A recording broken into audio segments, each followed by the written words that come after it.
Hello friends, आज अपन पढ़ेंगे biology की यूनिट 8 जो कि लैब असिस्टेंट के सिलेबस में बायोलॉजी के सिलेबस में 8वां पॉइंट दिया हुआ है। उसके टॉप 100 एमसीक्यू करेंगे जो कि लैब असिस्टेंट एग्जाम के लिए मोस्ट इम्पोर्टेंट है। तो शुरू करते हैं फ्रेंड्स, प्रश्न संख्या 1 से। कोशिका की खोज किसने की थी? तो फ्रेंड्स, मैं यहाँ पे 1 से लेके 100% में ऐसे किया है कि पहले सबसे आसान प्रश्न, फिर थोड़े हार्ड, फिर थोड़े हार्ड, और लास्ट के जो प्रश्न होंगे वो थोड़े हाई लेवल के होंगे, ताकि अगर एग्जाम में हाई लेवल भी पूछे जाए तो आपके लिए बेस्ट होगा। ठीक है, देखते हैं प्रश्न संख्या 1, कोशिका की खोज किसने की थी? तो फ्रेंड्स, कोशिका की खोज किसने की थी, इसका आंसर देना है पहले के अंदर। तो इसका आंसर होगा रॉबर्ट हुक। कोशिका की खोज किसने की थी? रॉबर्ट हुक ने सबसे पहले। उसके बाद में आता जीवित कोशिका का प्रथम अवलोकन किसने किया? ठीक है, जीवित कोशिका का सबसे पहले अवलोकन किसने किया? तो इसका आंसर होगा ल्यूवेनहोक। ल्यूवेनहोक ने। प्रश्न संख्या 3, कोशिका सिद्धांत के प्रतिपादक कौन है? यानी कि कोशिका सिद्धांत को किसने प्रतिपादित किया? तो इसका आंसर होगा स्लाइडेन और स्वान। दो वैज्ञानिक थे, स्लाइडेन और स्वान, इन्होंने कोशिका सिद्धांत का प्रतिपादन किया। प्रश्न संख्या 4, प्रोकैरियोटिक कोशिकाओं में कौन अनुपस्थित रहता है? यानी कि इन चारों में से कौन सा है जो प्रोकैरियोटिक कोशिकाओं में नहीं पाया जाता है? तो इसका आंसर होगा ससीम केंद्र अनुपस्थित रहता है। जो ट्रू न्यूक्लियस है वो अनुपस्थित रहता है प्रोकैरियोटिक कोशिकाओं के अंदर। प्रश्न संख्या 5, यूकेरियोटिक कोशिकाओं में किसका पाया जाना एक विशेषता है? यानी कि ऐसी कौन सी विशेषता है जो यूकेरियोटिक कोशिकाओं में पाई जाती है, जो इसकी महत्वपूर्ण विशेषता है, वो इन चारों में से बताना है प्रश्न संख्या 5 में। तो इसका आंसर हो गया ऑप्शन नंबर ए, यानी कि झिल्लीबद्ध अंग। ठीक है, झिल्लीबद्ध अंग है जो यूकेरियोटिक कोशिकाओं में पाया जाता है। प्रश्न संख्या 6, रॉबर्ट ब्राउन ने किसकी खोज की थी? तो रॉबर्ट ब्राउन ने किसकी खोज की थी? सभी स्टूडेंट्स को पता है, बहुत ही इजी प्रश्न है, लेकिन इसको शामिल करना जरूरी था। बताइए, तो रॉबर्ट ब्राउन ने केंद्रक की खोज की थी। प्रश्न संख्या 7, पादप कोशिकाओं में किसकी उपस्थिति होती है? पादप कोशिकाओं में इनमें से कौन सी चीज जो पादप कोशिकाओं में होती है और मतलब उससे अलग बनाती है इसको जंतु कोशिका से? तो वह है कोशिका भित्ति। कोशिका भित्ति पादप कोशिका में ही पाई जाती है। प्रश्न संख्या 8, कोशिका सिद्धांत में आधुनिक संशोधन किसे जोड़ा गया? बताइए, प्रश्न संख्या 8 में। तो इसका है सभी कोशिकाएं पहले से जो उपस्थित कोशिकाओं से उत्पन्न होती है। ठीक है, किससे होती है? पहले से उपस्थित या अपनी पूर्ववर्ती, यहाँ पे कर दो पूर्ववर्ती, पूर्ववर्ती कोशिकाओं से।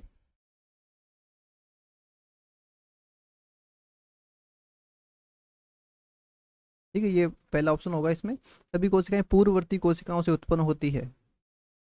ठीक है, प्रश्न संख्या 9, प्लाज्मा झिल्ली के मुख्य घटक क्या होते हैं? तो प्लाज्मा झिल्ली जिससे बनी होती है उसका प्रमुख घटक क्या होते हैं, उसका बताना है इसके अंदर। तो वो होता है फोस्फोलिपिड द्विपरत। ठीक है, फोस्फोलिपिड द्विपरत। प्रश्न संख्या 10, राइबोसोम का मुख्य कार्य क्या होता है? तो राइबोसोम होते हैं, उनका मुख्य कार्य क्या होता है? प्रोटीन संश्लेषण। राइबोसोम का मुख्य कार्य क्या होता है? प्रोटीन संश्लेषण। प्रश्न संख्या 11, कोशिका भित्ति का मुख्य घटक सेलुलोज किस में मिलता है? कोशिका भित्ति का जो मुख्य घटक कौन सा होता है? सेलुलोज। वो किस में मिलता है? सेलुलोज कहाँ से प्राप्त करते हैं? इन चारों में से बताना है। तो यह है पादप कोशिकाओं में। सेलुलोज कहाँ मिलता है? पादप कोशिकाओं में। प्रश्न संख्या 12, माइटोकॉन्ड्रिया को कोशिका का पावर हाउस क्यों कहा जाता है? एटीपी उत्पादन के कारण। ठीक है, ऊर्जा का उत्पादन करता है कौन? माइटोकॉन्ड्रिया। एटीपी का उत्पादन करने के कारण कोशिका का पावर हाउस कहा जाता है। ये बहुत सी बार सामान्य एग्जाम में भी पूछा जाता है। कोशिका का पावर हाउस किसे कहा जाता है? पावर हाउस या शक्ति ग्रह, ये कहा जाता है माइटोकॉन्ड्रिया को। क्यों? एटीपी उत्पादन के कारण। प्रश्न संख्या 13, क्लोरोप्लास्ट किस प्रकार की कोशिकाओं में पाया जाता है? बताइए, क्लोरोप्लास्ट तो ये पादप कोशिकाओं में पाया जाता है क्लोरोप्लास्ट। प्रश्न संख्या 14, गोल्जी तंत्र का मुख्य कार्य क्या है? जो गोल्जी तंत्र होता है उसका मुख्य कार्य क्या है? ये कोशिका के अंदर पाया जाता है। ठीक है, तो इसका मुख्य कार्य क्या होता है गोल्जी तंत्र का? बताइए। ठीक है, तो ये सराव और पैकेजिंग करता है। ठीक है, सराव और पैकेजिंग करता है कोशिकाओं के अंदर। प्रश्न संख्या 15, कौन सा अंगक दोहरी झिल्ली वाला होता है? दोहरी झिल्ली वाला कौन सा अंगक होता है इसके अंदर, बताना भाई किसमें दोहरी झिल्ली पाई जाती है। ये होता है माइट्रोकॉन्ड्रिया। कौन सा होता है, माइट्रोकॉन्ड्रिया। प्रश्न संख्या 16, लाइसोसोम को आत्म विनाशी या आत्मघाती थैली क्यों कहा जाता है। क्योंकि इसके अंदर ऐसे एंजाइम पाए जाते हैं जो कोशिकाओं को खत्म कर देते हैं, ठीक है। तो इसलिए इसको आत्म विनाशी थैली कहा जाता है। इसमें पाचन एंजाइम एंजाइम होते हैं लाइसोसोम में। प्रश्न संख्या 17, पशु कोशिकाओं में कौन पाया जाता है। तो मतलब इनमें से कौन सा जो पशु कोशिकाओं में भी पाया जाता है। तो इसका आंसर होगा केंद्रक। प्रश्न संख्या 18, कोशिका का नियंत्रण केंद्र किसे कहते हैं। कोशिका का नियंत्रण केंद्र कहाँ होता है। तो ये इसका आंसर होगा केंद्रक। केंद्रक में पाया जाता है कोशिका का नियंत्रण का केंद्रक। प्रश्न संख्या 19, केंद्रक में कौन उपस्थित होता है, यानी कि डीएनए, आरएनए, न्यूक्लियोलस। ये उपयुक्त सभी कोशिकाओं के केंद्रक में पाए जाते हैं, डीएनए, आरएनए और न्यूक्लियोलस, ठीक है। प्रश्न संख्या 20, किसमें 70s राइबोसोम पाए जाते हैं। अब देखो इन दोनों में से देखना, प्रोकैरियोटिक और यूकैरियोटिक में किसमें 70s राइबोसोम पाए जाते हैं। तो ये जो प्रोकैरियोटिक कोशिकाएं होती है उसमें 70s राइबोसोम्स यानी कि आरएनए का प्रकार है 70s, वो इसमें पाया जाता है प्रोकैरियोटिक में। प्रश्न संख्या 21, साइटोप्लाज्म में कौन उपस्थित होता है। इन चारों में से बताना, साइटोप्लाज्म में कौन उपस्थित होता है।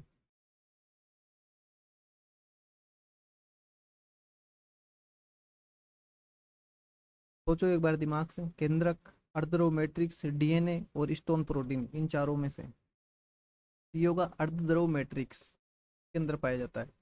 प्रश्न संख्या 22, माइट्रोकॉन्ड्रिया में पाए जाने वाला डीएनए कैसा होता है। यानी कि माइट्रोकॉन्ड्रिया है उसमें पाए जाने वाला जो डीएनए है वो रेखिक होता है या वलयाकार होता है या जेड होता है, कैसा होता है। इन चारों में से बताना है, ऑप्शन में से बताइए 22वें का।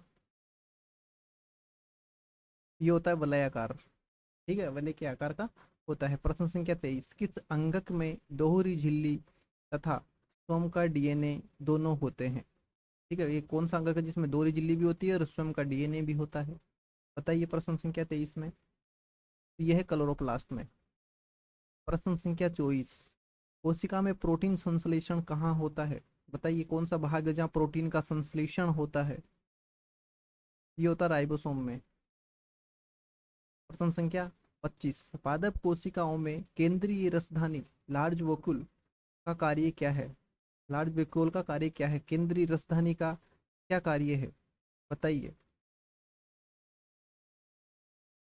तो ये और संग्रह करना और तरगिडिटी का प्रदान करती है ये, ठीक है, संग्रह करती है। गलत आ गया यहाँ पे, इसको छोड़ो, संग्रह करना इसका प्रमुख कार्य है। प्रश्न संख्या 26, कोशिका विभाजन का वह प्रकार जिसमें दो आनुवांशिक रूप से समान पुत्री कोशिकाएं बनती है, बताइए। तो कोशिका विभाजन है जो स्पेशली पढ़ना है आपको, इसके अंदर दे रखा है।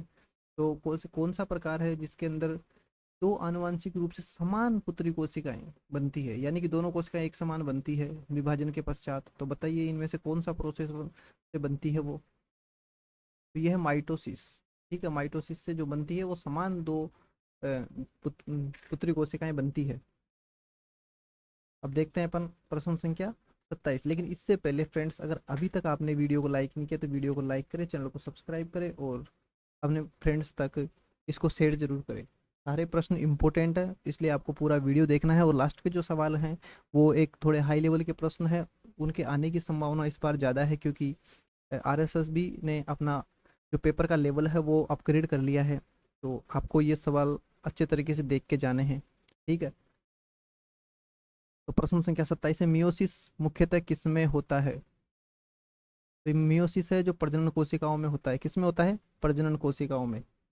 प्रश्न संख्या 28, माइटोसिस का वह चरण जिसमें गुणसूत्र इक्वेटोरियल प्लेट पर व्यवस्थित होते हैं, यानी कि समान प्रकार की प्लेट पर व्यवस्थित होते हैं, कौन सा चरण होता है। तो माइटोसिस का जो चरण होते हैं वो आपको अच्छे से पढ़ना है, विभाजन के चरण, उसमें कौन से चरण पे गुणसूत्र इक्वेटोरियल प्लेट पर व्यवस्थित होते हैं इनमें से, बताइए। प्रोफेज, मेटाफेज, एनाफेज या टीलोफेज। तो यह है मेटाफेज के अंदर। प्रश्न संख्या 29। मियोसिस का परिणाम क्या होता है, बताइए मियोसिस में क्या बनता है। तो मियोसिस में 4 हेप्लॉइड कोशिकाएं बनती है, क्या बनती है, 4 हेप्लॉइड कोशिकाएं बनती है। प्रश्न संख्या 30। माइटोसिस किस प्रकार की वृद्धि से संबंधित है, यानी कि उत्तक के मरम्मत, विकास, लैंगिक प्रजनन, गेमेट का निर्माण, या फिर उत्परिवर्तन। कौन सा कार्य इसके अंदर होता है माइटोसिस में। तो माइटोसिस कौन सा होता है बताइए, उत्तक मरम्मत या लैंगिक प्रजनन। तो यह है उत्तक मरम्मत एवं विकास, ठीक है। प्रश्न संख्या 31। कोशिका झिल्ली में फ्लूइड मोजेक मॉडल किसने प्रस्तावित किया था, ये अच्छी याद कर लेना भाई, fluid mosaic model, fluid mosaic model किसने दिया था। तो इसका आंसर है ऑप्शन नंबर बी, सिंगर एवं निकोलसन। किसने दिया था fluid mosaic model, fluid mosaic model singer एवं निकोलसन ने कोशिका झिल्ली में।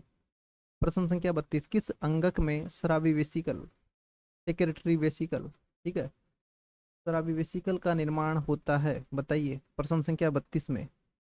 तो इसका आंसर होगा गोल्जी तंत्र, गोल्जी तंत्र के अंदर स्रावी वेसिकल का निर्माण होता है। प्रश्न संख्या 33। प्रोटीन संश्लेषण के दौरान ट्रांसफर आरएनए या टी आरएनए इसके लिए उत्तरदायी है, बताइए। तो ये इसका आंसर होगा अमीनो अम्ल को राइबोसोम तक पहुंचाना, इसका कार्य क्या होता है, अमीनो अम्ल को राइबोसोम तक पहुंचाना टीआरएनए का। प्रश्न संख्या 34। रफ एंडोप्लाज्मिक रेटिकुलम आरईआर, यानी कि रफ एंडोप्लाज्मिक रेटिकुलम आरईआर की विशेषता क्या है। आरईआर का पूरा नाम है, ये देख लेना आपका ना। इसकी क्या विशेषता है बताइए, राइबोसोम रहित होती है, एक झिल्ली रहित होती है, राइबोसोम लगे होते हैं, या डबल मेम्ब्रेन होती है, क्या होता है आरईआर के अंदर। तो इसका आंसर होगा राइबोसोम लगे होते हैं, ऑप्शन नंबर सी। प्रश्न संख्या 35। कोशिका में सक्रिय परिवहन यानी कि एक्टिव ट्रांसपोर्ट कैसा होता है। तो ये ऊर्जा की आवश्यकता होती है इसमें, ऑप्शन नंबर बी, सक्रिय परिवहन में ऊर्जा की आवश्यकता होती है। प्रश्न संख्या 36। किस अंग को कोशिका का स्केलेटन बनाने में शामिल माना जाता है। कोशिका का स्केलेटन कौन बनाता है, साइटोस्केलेटन कौन बनाता है इनमें से। तो यह है माइक्रोट्यूबल एवं माइक्रोफिलामेंट, माइक्रोट्यूबल एवं माइक्रोफिलामेंट, ऑप्शन नंबर ए। प्रश्न संख्या 38। ऐसे प्रश्न पूछे जाएंगे फ्रेंड्स, तो लेब असिस्टेंट के लिए अगर आप तैयारी कर रहे हैं तो जी जान लगा दीजिए, अब समय बहुत कम रह गया है, और जो आपने पढ़ा है उसमें उसका रिवीजन कीजिए और क्वेश्चन की प्रैक्टिस कीजिए, ठीक है। क्योंकि कुछ प्रश्न ऐसे होंगे जो आपको थ्योरी पढ़ने के बाद में समझ में नहीं आएंगे, तो आप क्वेश्चन की प्रैक्टिस करेंगे तभी आप ये पहचान पाएंगे कौन से चैप्टर में से किस प्रकार के प्रश्न पूछे जाते हैं। इसलिए क्वेश्चन प्रैक्टिस करना बहुत जरूरी है। आप कहीं से भी एक सस्ती सी टेस्ट सीरीज लगा सकते हो जिसका लेवल स्टैंड एग्जाम का जैसा होना चाहिए मतलब। और बाकी आप हमारी क्वेश्चन की सीरीज है, इसको रेगुलर रखना, 15 मिनट के अंदर आप इसका रिवीजन इसको आसानी से देख सकते हैं। एक बार देख आप अच्छे से देखना, और उसके बाद में अगर आपने याद किया हो तो आपको शीघ्र ही याद हो जाएगा ये, ठीक है। प्रश्न संख्या 37 देखते हैं। ट्रांसपोर्ट प्रोटीन किस में पाए जाते हैं, बताइए ट्रांसपोर्ट प्रोटीन किस में पाए जाते हैं। यह प्लाज्मा झिल्ली के अंदर ट्रांसपोर्ट प्रोटीन पाए जाते हैं। प्रश्न संख्या 38। एंडोसाइटोसिस किस प्रकार का परिवहन है, बताइए एंडोसाइटोसिस किस प्रकार का परिवहन है। तो यह है सक्रिय परिवहन। प्रश्न संख्या 39। किसमें स्वतंत्र डीएनए और राइबोसोम दोनों होते हैं, बताइए किसमें स्वतंत्र डीएनए और आरएनए दोनों होते हैं। तो यह है माइटोकॉन्ड्रिया, माइटोकॉन्ड्रिया में दोनों होते हैं। प्रश्न संख्या 40। किस कोशिका में सेंट्रियोल उपस्थित होता है, बताओ सेंट्रियोल की कौन सी कोशिकाओं में उपस्थित होता है। तो जंतु कोशिकाओं में, क्योंकि अधिकांश जो एनिमल्स कोशिकाएं होती है उसके अंदर सेंट्रियोल उपस्थित होता है। प्रश्न संख्या 41। काइटिन आधारित कोशिका भित्ति किसमें पाई जाती है, बताइए काइटिन की कोशिका भित्ति किसमें पाई जाती है, ये पाई जाती है फंजाई या कवक के अंदर। प्रश्न संख्या 42। लिपिड संश्लेषण मुख्यतः कहाँ होता है, बताइए लिपिड संश्लेषण कहाँ होता है। तो इसका आंसर होगा ऑप्शन नंबर बी, एसईआर के अंदर होता है, ठीक है, स्मूथ ईआर, एंडोप्लाज्मिक, ठीक है, स्मूथ ईआर के अंदर ये लिपिड संश्लेषण होता है। प्रश्न संख्या 43। क्रोमोसोम के संकुचन या कंडेंसेशन की शुरुआत किस चरण में होती है, बताइए क्रोमोसोम का संकुचन कौन से चरण में होता है। तो इसका आंसर होगा ऑप्शन नंबर ए, प्रोफेज के अंदर। प्रश्न संख्या 44, कौन से चरण में स्पाइंडल फाइबर क्रोमेटिड्स को अलग करते हैं? बताइए, स्पाइंडल फाइबर है जो क्रोमेटिड्स को अलग करते हैं, कौन से चरण के अंदर करते हैं बताइए। अपने दिमाग पे थोड़ा जोर डालिए, तभी आपको ये एग्जाम में याद रहेगा। तो इसका आंसर होगा एनाफेज। एनाफेज में स्पाइंडल फाइबर क्रोमेटिड्स को अलग करते हैं, कौन से चरण में? एनाफेज में। प्रश्न संख्या 45, मियोसिस प्रथम का अंतिम परिणाम क्या होता है? देखिए, मियोसिस जो प्रथम है उसका अंतिम परिणाम इसमें पूछा गया है। तो इसका आंसर होगा दो हेप्लॉइड कोशिकाएं। ठीक है, मियोसिस प्रथम में दो हेप्लॉइड कोशिकाएं पाई प्राप्त होती है। प्रश्न संख्या 46, क्रॉसिंग ओवर किस चरण में होता है? क्रॉसिंग ओवर कौन से चरण में होता है बताइए। तो इसका आंसर होगा प्रोफेज फर्स्ट के अंदर। प्रोफेज फर्स्ट में क्रॉसिंग ओवर होता है। ठीक है, प्रश्न संख्या 47, इंडिपेंडेंट एसोर्टमेंट किस कारण होता है? इंडिपेंडेंट एसोर्टमेंट किस कारण होता है बताइए। इंडिपेंडेंट एसोर्टमेंट किस कारण होता है? 43वां। तो इसका आंसर होगा गुणसूत्रों की यादृच्छिक व्यवस्था से। ठीक है, गुणसूत्र होते हैं, वही उनकी यादृच्छिक व्यवस्था होती है, घूमते रहते हैं, उसके कारण इंडिपेंडेंट एसोर्टमेंट होता है। प्रश्न संख्या 48, साइटोकाइनेसिस किस प्रक्रिया से संबंधित है? साइटोकाइनेसिस किस प्रक्रिया से संबंधित है बताइए 48वें में। तो इसका आंसर होगा कोशिका द्रव्य विभाजन। कोशिका द्रव्य विभाजन। प्रश्न संख्या 49, पौधों की कोशिकाओं में साइटोकाइनेसिस कैसे होता है? साइटोकाइनेसिस कैसे होता है पौधों की कोशिकाओं में बताइए। तो ये होता है सेल प्लेट निर्माण के द्वारा सेल प्लेट निर्माण के द्वारा। प्रश्न संख्या 50, चेस्माटा किसका संकेत है? चेस्माटा किसका संकेत है बताइए। इसका आंसर होगा क्रॉसिंग ओवर। क्रॉसिंग ओवर का संकेत है चेस्मेटा। माइटो माइटोटिक सेल चक्र में जीवन चरण का अर्थ क्या है? जी फर्स्ट चरण का अर्थ क्या है? तो ये आरएनए एवं प्रोटीन संश्लेषण जीवन में जी फर्स्ट चरण में आरएनए एवं प्रोटीन का संश्लेषण होता है। और प्रश्न संख्या 52, एस चरण में क्या होता है? तो इसका आंसर होगा डीएनए की प्रतिकृति बनती है इसमें। प्रश्न संख्या 53, G2 चरण का मुख्य उद्देश्य क्या होता है? अगर आपने अच्छे से पढ़ा होगा जीवन G2 चरण तो आपको अच्छे से समझ में आ रहा होगा, इसमें से इस प्रकार के प्रश्न पूछे जाएंगे। G2 चरण का मुख्य उद्देश्य क्या है? तो इसका आंसर होगा विभाजन की तैयारी। प्रश्न संख्या 54, सेल साइकिल का अंतिम चरण कौन सा है? सेल साइकिल का अंतिम चरण पूछा है भैया, अंतिम चरण कौन सा है? कोशिका चक्र का अंतिम चरण कौन सा है? साइटोकाइनोसिस। साइटोकाइनेसिस ये इसका अंतिम चरण है। प्रश्न संख्या 55, एनाफेज के दौरान क्या होता है बताइए। एनाफेज में क्या होता है? तो कैरोमेटिड है जो परतक होकर ध्रुवों की ओर जाते हैं। कैरोमेटिड परतक होकर ध्रुवों की तरफ जाते हैं एनाफेज में। प्रश्न संख्या 56, किण्वन किस कोशिकांग से संबंधित है बताइए। किण्वन किण्वन किस कोशिकांग से संबंधित है? फर्मेंटेशन। यह साइटोसोल से संबंधित है। प्रश्न संख्या 57, सिनेप्सिस किसके बीच होता है बताइए। सिनेप्सिस किसके बीच होता है? ये होता है समजात यानी कि होमोलोगस गुणसूत्र के बीच। ठीक है, क्या होता है? सिनेप्सिस। समजात गुणसूत्र के बीच सिनेप्सिस होता है। प्रश्न संख्या 58, माइटोकॉन्ड्रिया में एटीपी कहाँ बनता है बताइए। माइटोकॉन्ड्रिया में एटीपी कहाँ बनता है? आंतरिक झिल्ली के क्रिस्टे पर। कहाँ बनता है? आंतरिक झिल्ली के क्रिस्टे पर। प्रश्न संख्या 59, किन कोशिकाओं में विभाजन नहीं होता है बताइए। कौन सी कोशिकाएं जिनमें विभाजन नहीं होता है? तो आरबीसी। आरबीसी में विभाजन नहीं होता है। प्रश्न संख्या 60, किस विभाजन में अनुवांशिक विविधता उत्पन्न होती है बताइए। कौन सी विभाजन से अनुवांशिक विविधता उत्पन्न होती है? इसका आंसर होगा मियोसिस। मियोसिस के अंदर अनुवांशिक विविधता उत्पन्न होती है। प्रश्न संख्या 61, कोशिका विभाजन में सेंट्रोसोम का मुख्य कार्य क्या है बताइए। सेंट्रोसोम का मुख्य कार्य क्या है?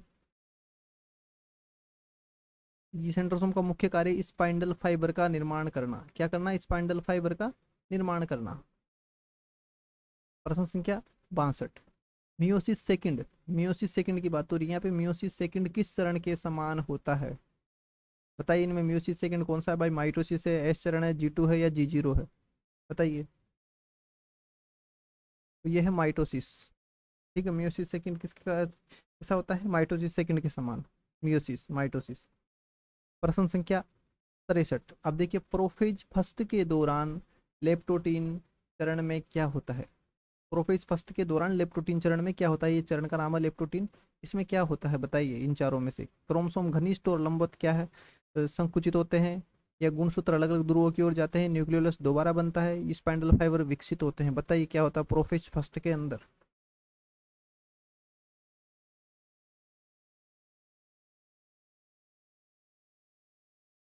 तो क्रोमोसोम है जो इसमें घनिष्ठ और लंबवत संकुचित हो जाते हैं, गुणसूत्र लंबवत संकुचित हो जाते हैं। प्रश्न संख्या 64। टेलीफेज फर्स्ट, टीलोफेज फर्स्ट के बाद डोटर सेल में कौन सी विशेषताएं होती है? टीलोफेज फर्स्ट के बाद डोटर सेल में कौन सी विशेषताएं होती है? बताइए 64 के अंदर। तो इसका आंसर होगा हैप्लॉइड संख्या। प्रश्न संख्या 65। कौन सा अंगक स्वयं का डीएनए राइबोसोम दोनों रखता है? बताइए। इसके अंदर स्वयं का डीएनए और राइबोसोम दोनों होते हैं, तो ये है माइटोकॉन्ड्रिया। प्रश्न संख्या 66। माइक्रोट्यूबल्स, माइक्रोट्यूबल्स किस में पाया जाता है? बताइए माइक्रोट्यूबल्स किस में पाया जाता है? तो यह साइट साइटोस्केलेटन में। ठीक है, साइटोस्केलेटन या कोशिका स्केलेटन में पाया जाता है माइक्रोट्यूबल्स। प्रश्न संख्या 67। आरईआर और एससीआर में मुख्य अंतर क्या है? ये अच्छे तरीके से लगा लेना, इस प्रकार के प्रश्न पूछे जाने की संभावना ज्यादा है। ठीक है, आरईआर और एससीआर में मुख्य अंतर क्या होता है बताइए। ठीक है, तो आर ई आर पर राइबोसोम लगे होते हैं, एस सी आर पर नहीं लगे होते हैं, यही इसका आंसर है। आर ई आर पर क्या है? राइबोसोम लगे हुए होते हैं। प्रश्न संख्या 68। क्रॉसिंग ओवर से क्या प्राप्त होता है? क्रॉसिंग ओवर से क्या प्राप्त होता है बताइए। तो आनुवंशिक विविधता। प्रश्न संख्या 69।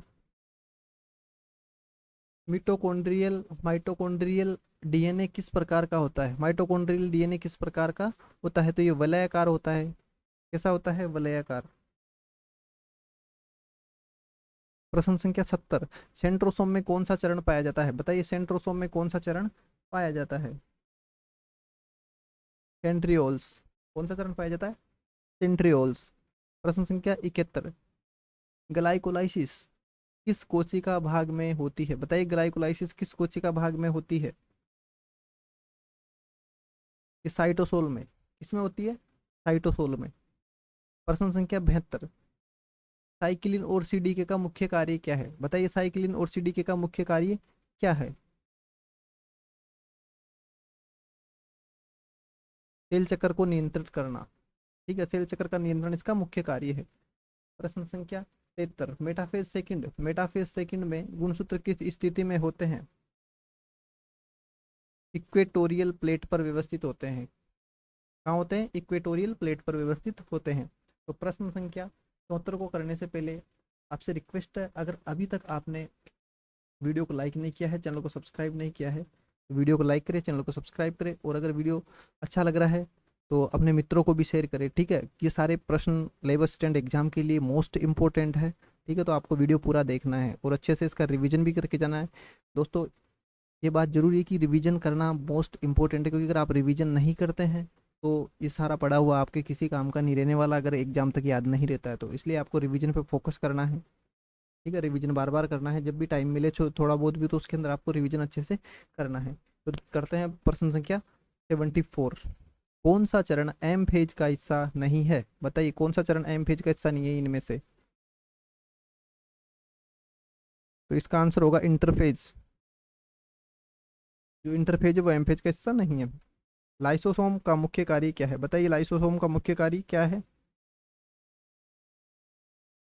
पाचन और अपशिष्ट प्रबंधन। ठीक है, पाचन और अपशिष्ट प्रबंधन इसका मुख्य कार्य है। प्रश्न संख्या 76। कौन सा अंग पौधों में फोटोसिंथेसिस करता है? बताइए फोटोसिंथेसिस में कौन सा अंग काम आता है, या कौन सा अंग का कार्य है? बताइए 76 के अंदर। क्लोरोप्लास्ट। प्रश्न संख्या 77। स्पिंडल फाइबर किसके द्वारा बनता है, बताइए स्पिंडल फाइबर का निर्माण किसके द्वारा होता है। यह है सेंट्रोसोम, सेंट्रोसोम के द्वारा। प्रश्न संख्या 78, न्यूक्लियर एनवल्प, न्यूक्लियर एनवल्प किस चरण में टूटती है। प्रोफेज चरण में, कौन से में, प्रोफेज के अंदर टूटती है। प्रश्न संख्या 79, 79 यानी कि होमोलोगाउस क्रोमोसोम की पेयरिंग किस चरण में होती है। समजात गुणसूत्र की पेयरिंग किस चरण में होती है। होमोलोगाउस क्रोमोसोम्स या समजात गुणसूत्र की पेयरिंग किस चरण में होती है, बताइए। तो इसका आंसर होगा जाइगोटिन। इसमें जाइगोटिन। प्रश्न संख्या 80, काइनेटोकोर का मुख्य कार्य क्या है, काइनेटोकोर का मुख्य कार्य क्या है, बताइए। स्पाइंडल फाइबर के अटैचमेंट की साइट, ठीक है, स्पाइंडल फाइबर का अटैचमेंट इसका मुख्य कार्य है, स्पाइंडल फाइबर का अटैचमेंट। प्रश्न संख्या 81, देखिए इस प्रकार के प्रश्न आप पूछे जाने के चांस है, ये थोड़े हाई लेवल के प्रश्न हैं। यदि ऐसे प्रश्न भी अगर एग्जाम में पूछे जाते हैं तो आपको एग्जाम हॉल में इसी प्रकार का अ, अजीब से नहीं लगेगा, आपको लगेगा कि सर ये सवाल कि आप प्रैक्टिस यहाँ करके जाएंगे तो वहाँ आप बहुत ही सहज महसूस करेंगे, ठीक है। तो प्रश्न संख्या 81 है, वो कथन दे रखा है और ये कारण दे रखा है। देखिए कथन है, माइटोकॉन्ड्रिया केवल ऊर्जा उत्पादन के लिए जिम्मेदार है, तो क्या केवल ऊर्जा उत्पादन के लिए जिम्मेदार है। माइटोकॉन्ड्रिया में डीएनए और राइबोसोम्स होते हैं, बताइए। तो दोनों में कौन कौन से सही है और कौन से गलत है, यही अपन को यहाँ पहचानना है। तो भैया देखो, केवल ऊर्जा के लिए नहीं है, ऊर्जा के अलावा भी अन्य काम करता है और उसके लिए बहुत जरूरी है ये, तो केवल ऊर्जा नहीं, इसका मतलब ये वाला गलत है। अगर ये केवल नहीं होता तो ठीक होता, इसलिए ये वाला गलत है। अब देखिए माइटोकॉन्ड्रिया में डीएनए और राइबोसोम होते हैं, तो बताइए क्या डीएनए और राइबोसोम होते हैं क्या इसके अंदर।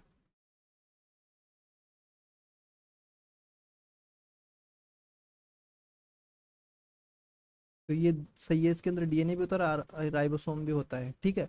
और ये माइटोकॉन्ड्रिया प्रोटीन का निर्माण भी होता है यहाँ पे, इसलिए इसके अंदर भी ये पहला गलत है, दूसरा सही, यानी कि असर्शन गलत है और रीजन सही है। ऑप्शन नंबर डी इसका सही आंसर होगा। प्रश्न संख्या 82, इसके अंदर भी असर्शन है, लाइसोसोम केवल जंतु कोशिका में पाया जाता है, तो बताओ केवल जंतु में पाया जाता है क्या, ये आपको देखना है इसके अंदर, बताओ, लगाओ अपना दिमाग।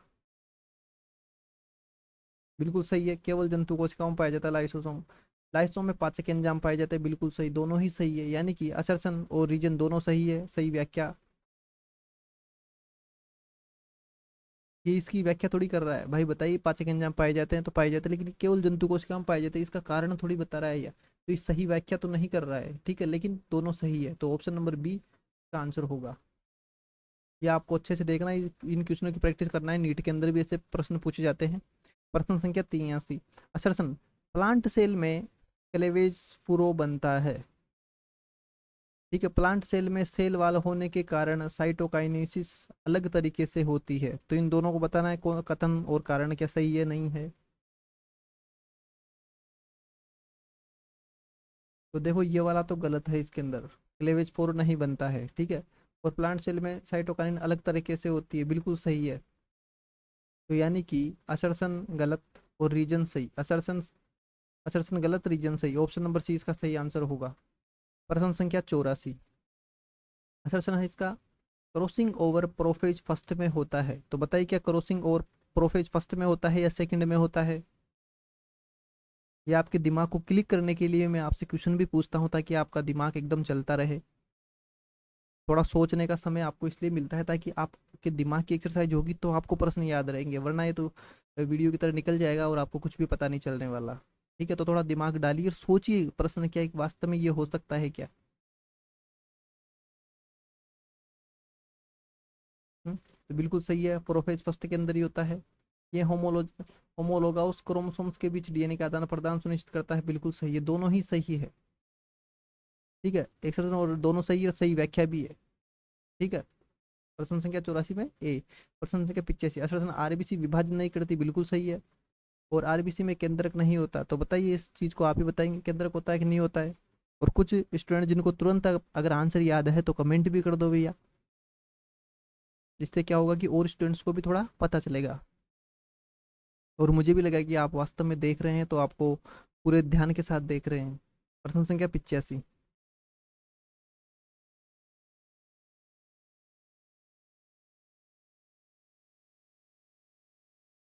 तो दोनों ही सही है।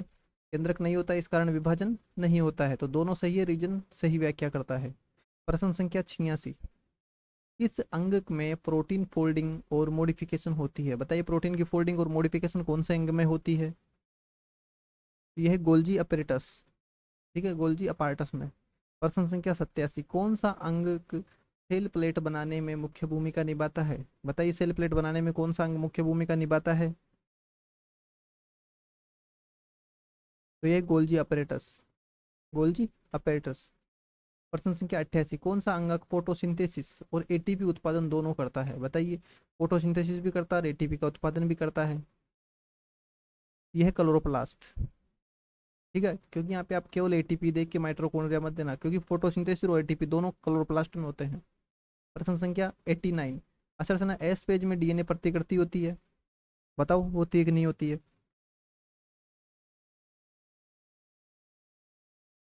तो होती है।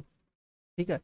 जीवन और जीटू चरण में आरएनए और प्रोटीन संश्लेषण होता है, बिल्कुल सही है, लेकिन क्या ये इसकी व्याख्या कर रहा है? क्या नहीं, दोनों ही कथन आपस में अलग अलग है।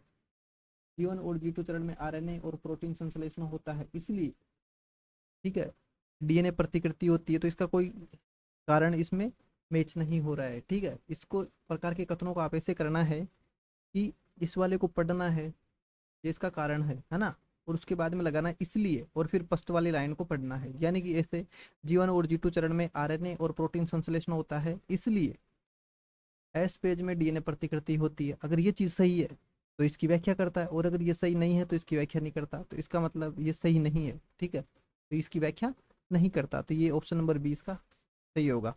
प्रश्न संख्या 90। कौन सा अंगक सेल साइकिल की निगरानी करता है? कौन सा अंगक सेल साइकिल की निगरानी करता है? बताइए, और चेक पॉइंट्स प्रदान करता है? तो यह है साइकिलिन और सीडी के। कौन सा? साइकिलिन और सीडी के। प्रश्न संख्या 91। इसमें असर प्रोफेज में न्यूक्लियर एनवलप टूटती है? क्या प्रोफेज में टूटती है क्या न्यूक्लियर एनवलप? बताइए। बिल्कुल सही, प्रोफेज के अंदर न्यूक्लियर एनवलप टूटती है। रीजन है ये स्पाइंडल फाइबर्स को क्रोमोसोम्स में जोड़ने में सक्षम बनाता है। बिल्कुल सही, दोनों कथन सही है, इसलिए प्रोफेज में न्यूक्लियर एनवलप टूटती है, तो ये भी सही है, इसका मतलब कारण भी सही व्याख्या है, ऑप्शन नंबर ए। प्रश्न संख्या 92। कौन सा अंगक माइक्रोट्यूबल्स का निर्माण करता है? बताओ, इसमें से कौन सा अंगक माइक्रोट्यूबल्स का निर्माण करता है? यह है सेंट्रोसोम। प्रश्न संख्या 93। असरसन इसमें है माइटोकॉन्ड्रियल डीएनए केवल मात्र से विरासत में आते हैं? बताइए, माइटोकॉन्ड्रिया स्वायत्त अंगक है, तो बताना है दोनों में से क्या दोनों सही है कि नहीं है। तो ऑप्शन नंबर ए बिल्कुल सही है, मात्र कोशिक विरासत में आते हैं, स्वायत्त अंगक है।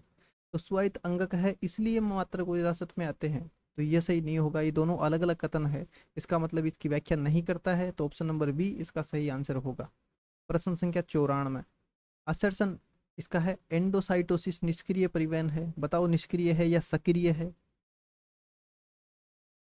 सक्रिय है, इसलिए ये वाला गलत हो जाएगा। इसमें एटीपी की आवश्यकता होती है, बिल्कुल सही, क्योंकि सक्रिय है इसलिए एटीपी की आवश्यकता होती है। तो भैया इसके अंदर बी वाला जो रीजन है वो सही है और असरसन गलत है, तो यानी कि ऑप्शन नंबर डी इसका सही आंसर होगा। प्रश्न संख्या 95। कौन सा अंग ऑटोनोमाउस ऑटोनोमाउस है और अपने राइबोसोम रखता है? बताइए, ऑटोनोमाउस यानी स्वायत्त और अपने राइबोसोम रखता है, कौन सा अंगक है? यह है माइटोकॉन्ड्रिया। प्रश्न संख्या 96। इसके अंदर असर्शन है कि सेंट्रोसोम सभी यूकेरियोटिक सेल में पाया जाता है? बताइए, सेंट्रोसोम क्या सभी यूकेरियोटिक सेल में पाया जाता है? नहीं, इसका ये गलत है। सेंट्रोसोम स्पाइंडल फाइबर का निर्माण करता है, अभी ये थोड़ी देर पहले पढ़ा है, बताओ सही है कि नहीं है। ये सही है बिल्कुल, तो यानी कि असर्शन गलत और रीजन सही, ऑप्शन नंबर डी। प्रश्न संख्या 97।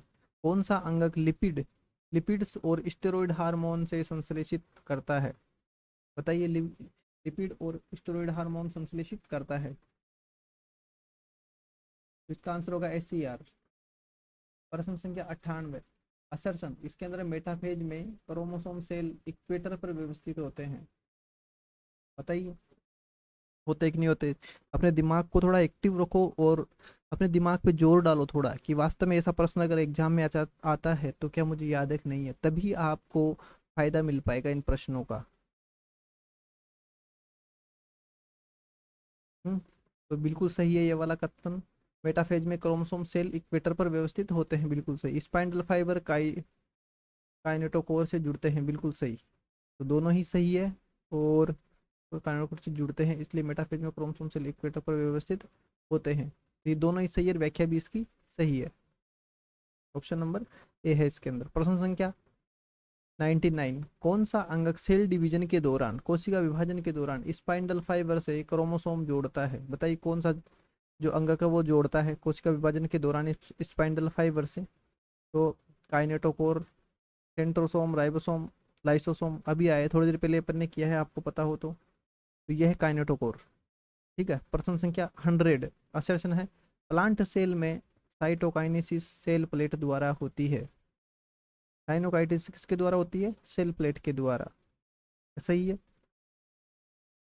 ठीक है, बिल्कुल सही है। और क्लेवेज फ्रू प्लांट सेल्स में नहीं बनता, बिल्कुल सही है। तो दोनों ही सही है, बनता। और प्लांट सेल में साइटोकाइनेसिस सेल प्लेट द्वारा होती है। ठीक है, ये सेल ऑफ फ्रू नहीं होता क्योंकि जो साइटोकाइनेसिस होती है वो सेल प्लेट के द्वारा होती है। तो ये इसकी व्याख्या भी कर रहा है ना, सही व्याख्या कर रहा है। तो ऑप्शन नंबर ए इसका सही आंसर होगा। तो फ्रेंड्स, हमने कोशिका चैप्टर के कोशिका यूनिट है जो बायोलॉजी के अंदर लेब असिस्टेंट के सिलेबस के अंदर, उसके टॉप 100 MCQ सोल्व किए हैं जिनकी लेब असिस्टेंट एग्जाम में आने की संभावना है। ठीक है, प्रबल संभावना है, मोस्ट इंपॉर्टेंट है उनको। तो अगर आपको वीडियो अच्छा लगा हो यानी ये प्रश्न इंपॉर्टेंट लगे हो तो वीडियो को लाइक करना, चैनल को सब्सक्राइब करना और अपने दोस्तों के साथ शेयर करना। ठीक है। और आप हमारे यूट्यूब चैनल, टेलीग्राम और इंस्टा से जुड़ सकते हैं डायरेक्ट स्कैन करके अपने मोबाइल को यहाँ से। ठीक है, टेलीग्राम पे आप इन क्वेश्चन की PDF प्राप्त करने के लिए टेलीग्राम चैनल ज्वाइन कर ले, लिंक वीडियो के डिस्क्रिप्शन में है। ठीक है, इस चैनल के डिस्क्रिप्शन में मिल जाएगा, यहाँ से स्कैन भी कर सकते हैं आप डायरेक्ट। ठीक है फ्रेंड्स, और इस PDF को भी आप शेयर कर सकते हैं अपने फ्रेंड्स को। तो थैंक यू, मिलते हैं नेक्स्ट वीडियो में। अपना अगला जो वीडियो होगा, जो लेब असिस्टेंट का सिलेबस है उसके अंदर जो बायो का सिलेबस है, जीव विज्ञान भाग ब, यानी कि पार्ट बी की पहली यूनिट शुरू करेंगे, जेनेटिक्स। ठीक है, यानी कि आनुवांशिकी। तो मिलते हैं नेक्स्ट वीडियो में। जय हिंद।